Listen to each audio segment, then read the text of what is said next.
ரஷ்யாவும் வடகொரியாவும் இராணுவ ஒப்பந்தம் போட்டிருக்காங்க. அதாவது புதின் அவர் வந்து வடகொரியா போயிருக்கார். என்னென்னா 24 வருஷம் கழித்து ரஷ்ய அதிபர் வடகொரியா போயிருக்கார். என்ன விஷயம்னு பார்த்தீங்கன்னா ஒரு இராணுவ ஒப்பந்தம் போடுறதுக்கு.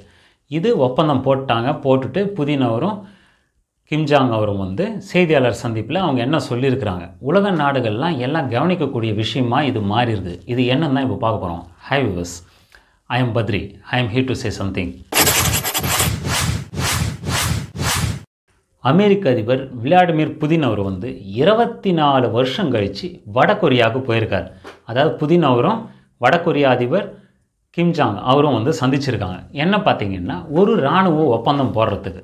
அதாவது என்ன விஷயம்னா இந்த ரெண்டு நாடுகளுக்கும் அதாவது ஊடுருவலோ இல்லை வேறு நாட்டிலேருந்து போர்க்கால பிரச்சனைகள் வரும்போது வந்து முன்னாடியே இவங்க வந்து ஒருத்தருக்கு ஒருத்தர் ஒத்தாசை பண்ணிக்கணும் அப்படின்ற மாதிரி இந்த ஒப்பந்தம் போட்டிருக்காங்க.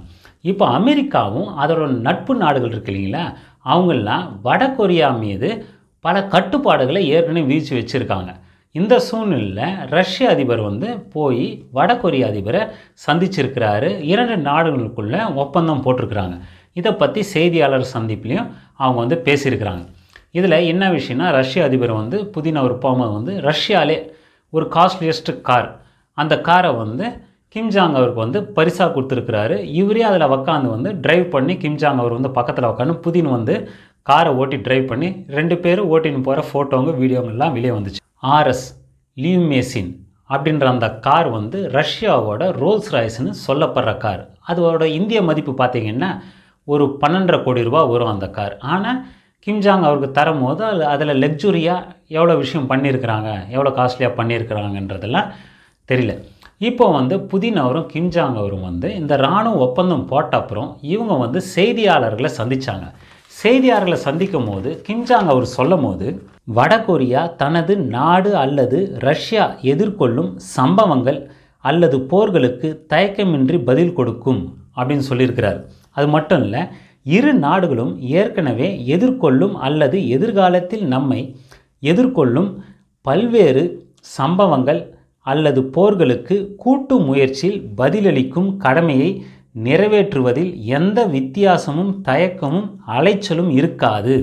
கிம்ஜாங் அவர் வந்து இந்த ஒப்பந்தம் எது மாதிரியான ஒப்பந்தம் அப்படின்னு செய்தியாளர்கிட்ட குறிப்பிடும் போது வந்து முற்றிலும் அமைதியானது மற்றும் தற்காப்பு தன்மை கொண்டது அப்படின்னு சொல்லியிருக்கிறார். அது மட்டும் இல்லை, இவர் குறிப்பாக சொல்கிறார், எந்த ஒரு மேலாதிக்க நாடும் மேலாதிக்க சக்தியை பயன்படுத்த முடியாத ஒரு பல்முனை உலகத்தை உருவாக்கும் இந்த ஒப்பந்தம் அப்படின்னு வந்து அவர் குறிப்பிடுறார். இதை பற்றி ரஷ்ய அதிபர் புதின் அவர் விளாடிமிர் புதின் அவர் வந்து செய்தியாளர்கிட்ட சொல்லும் போது வந்து இவர் ஏற்கனவே வந்து அமெரிக்காவும் அதன் நட்பு நாடுகளும் வந்து வடகொரியா மீது வந்து சில கட்டுப்பாடுகள்லாம் விதிச்சிருக்கிறாங்க. அந்த கட்டுப்பாடுகளை வந்து குறிப்பிட்டு புதின் அவர் பேசுகிறார். என்ன சொல்கிறாருன்னா, அமெரிக்கா மற்றும் அதன் நட்பு நாடுகளின் முன்முயற்சியால் வடகொரியா மீது கால வரையற்று விதிக்கப்பட்டுள்ள கட்டுப்பாடுகளை மதிப்பாய்வு செய்ய வேண்டும் அப்படின்னு குறிப்பிடுறார். அந்த கட்டுப்பாடுகளை பற்றி நீங்கள் வந்து மதிப்பாய்வு செய்யணும் அப்படின்னு சொல்கிறாரு. இதை வந்து இவங்க ஒப்பந்தம் இதில் இப்போது ஏற்கனவே ரஷ்யாவோட தூதராக இருந்த வடகொரியா தூதர் சாங்சிங் அவர் சொல்லும் போது என்ன சொல்கிறாருன்னா, அதாவது ஏற்கனவே வந்து சவுத் கொரியாவுக்கும் வடகொரியாவுக்கும் பிரச்சனைகள் இருக்குது. இதில் வந்து சவுத் கொரியாவுக்கு கொஞ்சம் யூஎஸ்ஏ சப்போர்ட் இருக்குது. இந்த சூழ்நிலையில் வந்து அவர் சொல்லும் போது வடகொரியா மற்றும் தென்கொரியாவின் எது முக்கியமானது என்பதை கருத்தில் கொள்ள வேண்டும் ரஷ்யா அப்படின்னு சொல்கிறார். அதுக்கு என்ன சொல்கிறாருன்னா, உக்ரைன் போர் முடிந்தவுடன், அதாவது உக்ரைன் போர் முடிஞ்ச அப்புறம் வடகொரியா தென்கொரியா இதில் வந்து யார் முக்கியமானவங்க, நமக்கு யார் தேவை அப்படின்றத வந்து ரஷ்யா வந்து கருத்தில் கொள்ளணும், அதை சிந்திக்கணும் அப்படின்ற மாதிரி சொல்கிறார். இதுதான் வந்து புதின் அவர் வந்து வடகொரியாவுக்கு போனது. ரஷ்ய அதிபர் வந்து வடகொரியாவுக்கு போய் அங்கே வந்து இராணுவ ஒப்பந்தம் போட்டிருக்காங்க. இப்போ வந்து ரஷ்யாவும் வடகொரியாவும் இராணுவ ஒப்பந்தத்தில் கையெழுத்திட்டு ஒருத்தருக்கு ஒருத்தர் வந்து பரஸ்பரம் ஒத்தாசை பண்ணிக்கிற மாதிரி இருக்கிறாங்க. இப்போ பார்த்திங்கன்னா சோவியத் ரஷ்யாவில் சோவியத் யூனியன் இருக்கும்போது அதுக்கு எதிராக தான் நோட்டாவை ஆரம்பித்தாங்க. ஏன்னா இவங்க கொஞ்சம் பவராக வலுவாக இருக்கிறதுக்கோசரம் இருக்கிற நாடுகள்லாம் ஒன்றா சேர்த்து நோட்டான்னு ஆரம்பித்தாங்க. இப்போ அது வந்து ஒரு சக்தி வாய்ந்ததாக இருக்குது. சோவியத் ரஷ்யா வந்து உடஞ்சி போயிடுச்சு.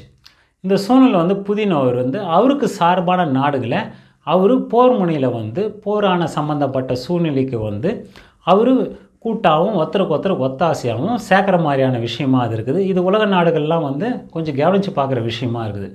Okay viewers, thank you for your support. Video பிடிச்சிருந்தா சப்ஸ்கிரைப் பண்ணுங்கள். Bye bye, see you again.